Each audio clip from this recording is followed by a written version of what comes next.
Tristan the Montebello ये एक काफी इंटरेस्टिंग पर्सन है।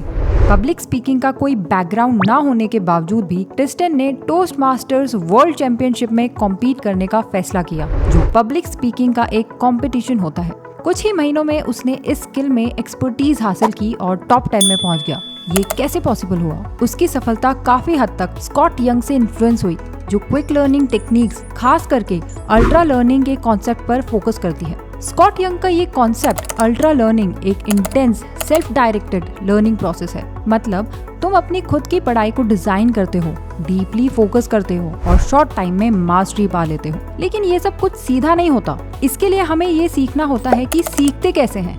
इसको हम मेटा लर्निंग के थ्रू समझेंगे, means learning about learning. Tristan ने सबसे पहले पब्लिक स्पीकिंग के बेस्ट टेक्निक्स को रिसर्च किया। रैंडम हैक्स या एप्स पे टाइम वेस्ट नहीं किया, वो डायरेक्टली उस स्किल को मास्टर करने में डूब गया। इसमें सबसे बड़ी लर्निंग ये थी फोकस। बिल गेट्स और वॉरेन बफेट भी कहते हैं कि फोकस ही सक्सेस का सबसे बड़ा फैक्टर है। फोकस होने पर तुम्हारा लर्निंग प्रोसेस इफेक्टिव हो जाता है। सोचो आज के जमाने में कितने डिस्ट्रैक्शंस होते हैं, फोन नोटिफिकेशंस, सोशल मीडिया और बहुत कुछ।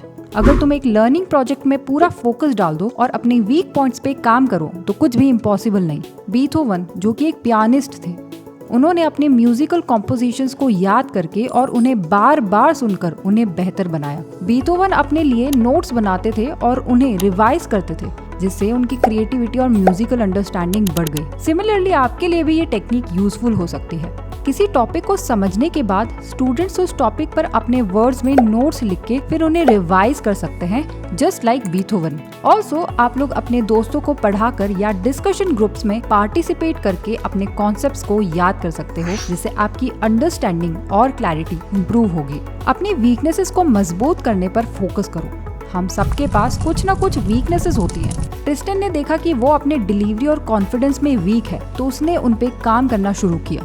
आप भी अपने डिफिकल्ट सब्जेक्ट्स, असाइनमेंट या एग्जाम लिखते टाइम अपने मुश्किल एरियाज को आइडेंटिफाई करो। रेगुलर प्रैक्टिस और रिवीजन का शेड्यूल बनाओ।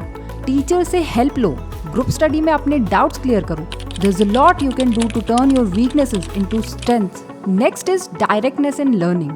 अपनी लर्निंग में डायरेक्टनेस को अप्लाई करो। डायरेक्टनेस का मतलब है कि जब तुम किसी स्किल को सीखने की कोशिश करते हो तो उस स्किल को सीधा और फोकस्ड तरीके से प्रैक्टिस करो।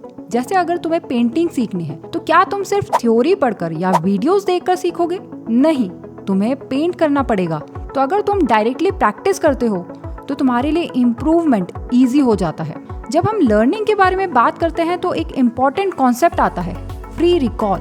फ्री रिकॉल का मतलब है अपने सीखे हुए कॉन्सेप्ट्स को बिना किसी प्रॉम्प्ट्स के याद करना। इससे ना सिर्फ हमारी मेमोरी स्ट्रांग होती है बल्कि हमारा कॉन्फिडेंस भी बढ़ता है। मान लो एक स्टूडेंट ने हिस्ट्री का चैप्टर पढ़ा। अब उसको चैप्टर पढ़ने के बाद कुछ समय के लिए नोट्स को बंद कर देना चाहिए और अपने दिमाग में सोचना चाहिए कि उसने क्या सीखा। उन इवेंट्स, डेट्स और इम्पोर्टेंट पॉइंट्स को याद करने की कोशिश करो। इस प्रोसेस से आप देखोगे कि आपकी मेमोरी कितनी स्ट्रांग है।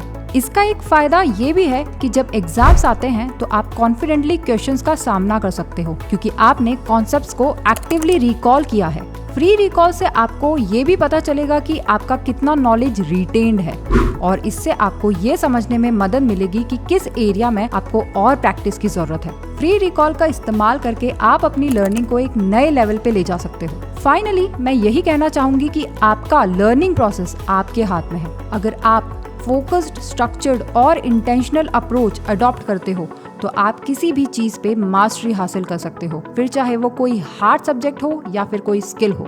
Thanks for watching.